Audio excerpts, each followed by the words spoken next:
Galactus is one of the more popular villain slash cosmic entity characters that the Marvel Universe has. He's such a popular character, he has already made it onto the big screen in some live action adaptations. So I think now more than ever is the perfect time to give you guys the origins and a little bit of the history of Galactus, the Devourer of Worlds. Now to start off, I'm actually going to get into his first ever appearance, which was in Fantastic Four issue number 48, which eventually becomes known as the Trilogy of Galactus because it takes place between issues 48 to 50. And what we see is that somewhere in the deep vastness of outer space, an incredible figure is hurtling through the cosmos.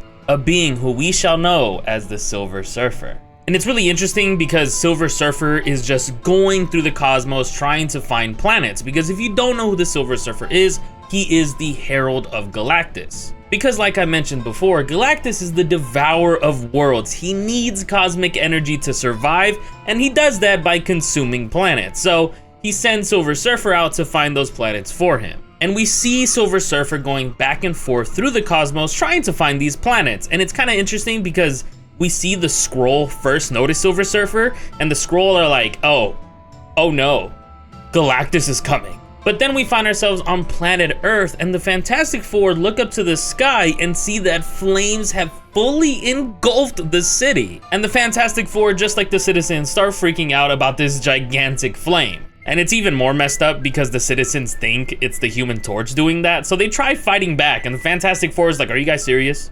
Are you serious? Why us, bro? Like, you know it's not us. And then eventually, randomly, the fire completely stops. And the Fantastic Four just kind of go back to figure out what exactly just happened. While at the same time, the Silver Surfer threat is looming closer and closer to Earth. And as they're talking about the giant flame and what it might have been, they go outside, and now it seems like a bunch of space debris is covering the skies. And they have no idea what's causing it again, but then they turn around and hear the Watcher. Apparently, the Watcher is the one that caused the flames and is now causing the space debris. And he only changed it from flames because he realized it was scaring the citizens. And Sue tells him, why are you interacting? I thought your job was just to watch. What is going on? And the Watcher says, true, but the danger is too great this time. The Silver Surfer is on his way. He is the advanced scout for Galactus. Galactus who drains entire planets of their elements and then leaves them dry, unable to support life. I cannot stand by and see this happen to Earth. That is why I am trying to conceal your planet from the Silver Surfer. For all who inhabit the known universe, only Galactus has power enough to match my own.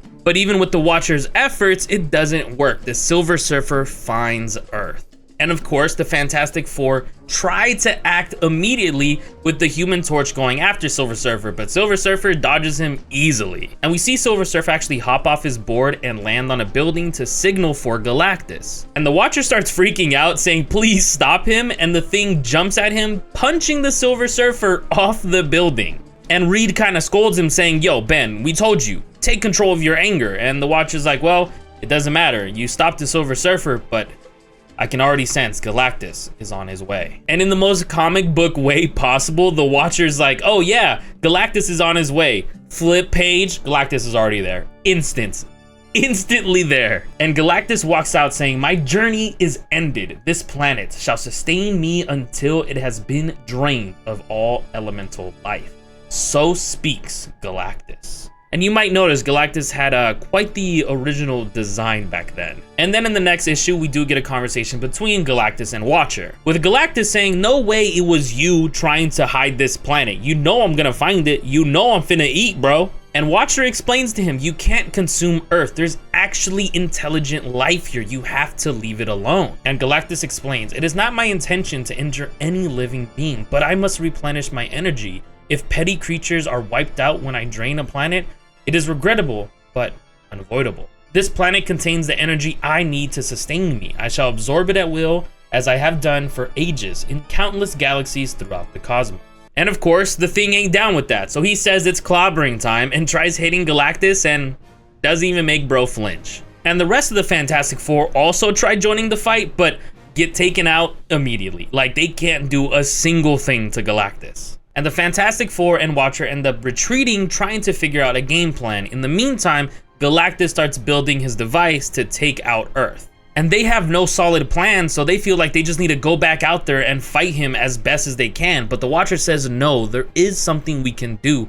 Let me explain. And he actually starts to explain the device that Galactus is building. The device he is constructing on the roof above is an elemental converter, and its range extends to this entire planet. It has one purpose and one alone. It's created to convert the oceans of Earth into pure energy which Galactus can hoard for himself. Within a matter of minutes, Galactus' elemental converter will have dehydrated every sea, dried out every body of water known to man, eventually causing complete and total doom for every inhabitant on the planet. But there is one machine that can actually stop Galactus, but there's only one person that can actually go there safely, and that's the Human Torch. And the Watcher grabs the Human Torch and prepares him to travel through space and time itself, because it's gonna be a bit of a bumpy mental ride. And as he starts sending the Human Torch, he tells him, you are traveling back, far, far back into the center of infinity, and the Watcher is at your side. You have already ceased to exist in your own time continuum.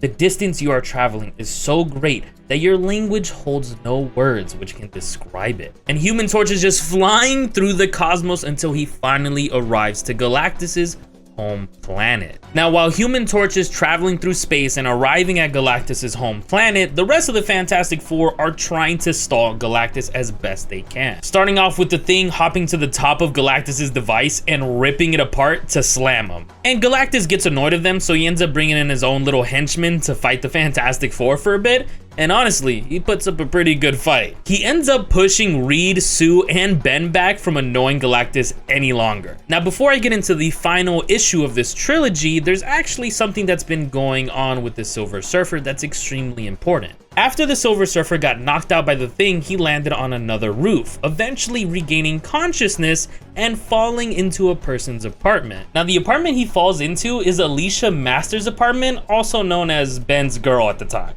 And with his time spent there recovering with Alicia, he starts to learn a little bit more about the humans and what planet Earth is all about. And Silver Surfer explains to Alicia that, hey, I serve Galactus. It does not matter any other type of life form or anything else going on in this universe. This planet has got to go. And Alicia explains, no, we all matter. Every living being, every bird, every beast, this is our world, ours. Perhaps we are not as powerful as your Galactus, but we have hearts, we have souls, we live, we breathe, we feel. Can't you see that, or you as blind as I? And Silver Surfer replies saying, never have I heard such words, sensed such courage, or known this strange feeling, this new emotion. This is a word some races use, a word I have never understood until now. At last, I know beauty as he touches her face. And Alicia continues to try and convince Silver Surfer to turn on Galactus. And Silver Surfer says, I defy Galactus, it is unthinkable. And Alicia says, then you could stand by and see a world destroy. How? How could I have been so wrong about you when I sensed nobility, when I thought you possessed compassion? And Surfer replies saying, perhaps, human, you were not totally wrong. Perhaps for the first time within memory, I have found something worth protecting, even though it means I must do battle with the Master. And the Watcher is spectating this whole conversation. He's like, a herald defy Galactus? Oh, it's about to get crazy. And this is where we find ourselves in the final issue of the trilogy, and Silver Surfer joins the Fantastic Four to fight back Galactus. And Galactus is furious. Energy beams at me? Directed at me? Who do you think you are, Silver Surfer? And as they continue to battle, of course, even with the Silver Surfer's help, they don't necessarily win. But luckily, their plan was never to win, but to stall Galactus until Johnny made it back home, in which the Watcher was given enough time to help guide Human Torch to Galactus's home planet and back to Earth. And once Johnny lands, he's extremely exhausted because he realizes how big the universe really is, and they are really nothing but ants. But he hands the device over to Reed, the ultimate nullifier. And Reed stretches his hand out to Galactus with the device saying, hey, you better stop it. Don't make me click this button, I'll do it. And Galactus freaks out saying, the ultimate nullifier in the hands of a human? In the name of the eternal cosmos, put it down. Your feeble mind cannot begin to comprehend its power. You hold the means to destroy a galaxy, to lay waste to a universe. And Reed's like, oh, it'll destroy a universe? So it'll destroy you too, huh? And Galactus is furious at the Watcher. He's like, you really gave these humans this device? You're insane, but fine, let's make a deal. And he says that he grows weary. The prize is not worth the battle. Let the human surrender his weapon, and I shall tarry here no longer. And Watcher tells Reed, yo, hand the device, because the word of Galactus, that's true. Hey, he's not lying, give it back. And Galactus does end up taking the device and actually ends up leaving Earth. Now, he doesn't leave Earth completely like chill. He actually curses the Silver Surfer to stay on Earth. He puts like a bubble, forcing the Silver Surfer to only go so far out in space. But I mean, that could be a Silver Surfer origin video and conversation, so just a little mention of that. Now, that was the trilogy of Galactus, but to get his origins, we actually need to go a bit further down the Marvel timeline. Now, this might be a little bit confusing, but the way I'm gonna explain his origins takes place kind of in two comic book stories. One is Thor 169, where Galactus himself ends up having a conversation with Thor and explaining, well, the summarized version of his origins. And then another comic book story known as Villain Classics, where we fully get the in-depth story of his origin. So I'm gonna kind of explain it from both issues. So in Thor 169, Galactus explains that he was a part of a life, a world that is gone forevermore, the paradise known as Ta. And what we learn is that this planet, universe, and Galactus himself was actually all before the Big Bang, giving you an idea of how old Galactus really is. Now, this planet of Ta was a paradise, a scientific masterpiece so advanced no words can do it justice. Now, we learn of a man known as Galen, a man of science on the planet of Ta, but this character will eventually become Galactus. And he warns his planet of the impending doom. He learned about it, that they are all done for. It is a catastrophe that even their own planet cannot deal with. It is a plague. But this wasn't just a plague on their own planet or their own people, but the entire universe itself, and even the great minds of Ta couldn't fight that. And as the situation gets worse and worse on the planet, we start seeing that a lot of the people on Ta start to die from radiation. Whether they tried flying away in their spaceship or protection bubbles, they were gonna die. So what Galen does in a small final effort is grab a team to hop in a ship and actually fly into the largest sun in the universe, hoping their sacrifice would just stop this. But of course, as they enter their sun, everybody dies except for Galen. And since Galen survived, he actually just floated the cosmos in his ship until eventually the Watcher found his ship. And of course, the Watcher, interfering when he shouldn't have, actually found a surviving member on the ship, that being Galen, and he decides to run some experiments. And because of these experiments, Galen actually ends up waking up and is completely radiating in cosmic energy. And he ends up building his own ship and escaping the Watcher. And while in the ship, he ends up building his own armor and suit to help contain his cosmic energy. While alone within his ship, the mighty survivor labored long. Learning to control his power, he created suitable and unique attire which could regulate his energy. Next, he transformed his ship itself into a chamber in which he could rest and plan, which he learned while he matured. And he drifted in silence in his orbiting incubator for countless centuries, until the moment came when he would emerge to face the world as Galactus. Now that's the summary that Galactus gives to Thor, but let me actually go into the Villain Classics comics and kind of expand on that even more so we get a better idea of how this all went down. What actually happened with Galen, his crew, and his ship when they went into the sun wasn't just Galen just miraculously surviving. There's actually something known as the sentience of the universe. And it speaks to Galen as he's inside the sun, saying, "Hear me, last son of Ta, I am the sentience of the universe. Like yourself, I am dying. In mere moments, as I mark time, I shall have drawn all the matter in the cosmos into my bosom and collapsed beneath my own abysmal weight. But though we both must die, we need not die without an heir. Come, surrender yourself to my fiery embrace, and let us become as one. Let our death serve as birth for a new form of life. In a time beyond time shall be born a new universe, and into that universe there shall be one entity like no other. A living organism who possesses the matchless power and raging appetite of a galaxy. But he shall be more than a galaxy. He shall be a galactic ravager. He shall be Galactus." And because the sentience of the universe combined with Galen giving us Galactus, his ship and himself was technically protected, and centuries go by and his ship is just floating out in the cosmos until eventually catching orbit of a specific planet. And that planet was the one that the Watcher was on. So when the ship crashes on, that's when the Watcher decides to go and investigate. And after the whole situation of Galactus being in his incubator and escaping the Watcher, we find him somewhere else. We find him near the planet Archaeopia. And at this planet, a war is about to happen. And that war ends up waking up Galactus. So this is the second time that Galactus has been woken up, which is kind of crazy. But after this second time, he's actually fully powered up. He does not need to be in his incubation chamber any longer. And he ends up completely destroying the giant space fleet and absorbing the planet's energy. And there are some people that do escape Galactus's wrath. They end up becoming the Wanderers, but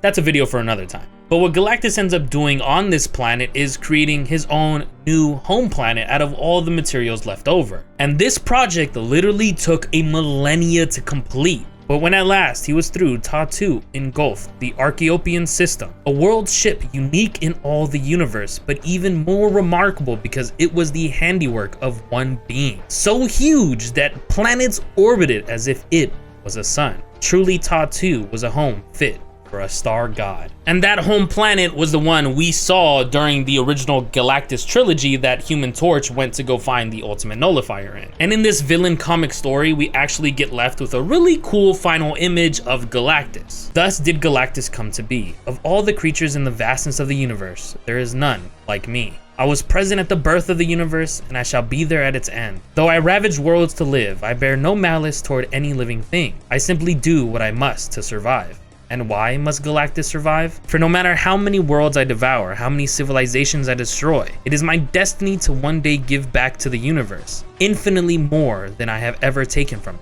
So speaks Galactus. And that is the origins for the Devourer of Worlds Galactus. I hope the origins wasn't too confusing. I just really wanted to explain where I was getting the information between both storylines, and honestly, the Thor book is kind of a bit more easy of a summary to understand and read, but it doesn't give you all the information. Also, the art style is a little bit more clear than the one that's in Villain Classic, so I didn't want to just throw both sets of art styles and kind of make it feel a little bit jarring to understand where each image is coming from, if it's from the same book or not the same book. But I hope you guys enjoyed this video. Now you have a little bit more information and context for the Devourer of Worlds himself, Galactus, as you head to go watch Fantastic Four: First Steps. It's right around the corner, and I can't wait to see this adaptation. And of course, leave a like, subscribe, and let me know down below what other stories or characters you guys would like to know about. See you guys in the next one. Peace out.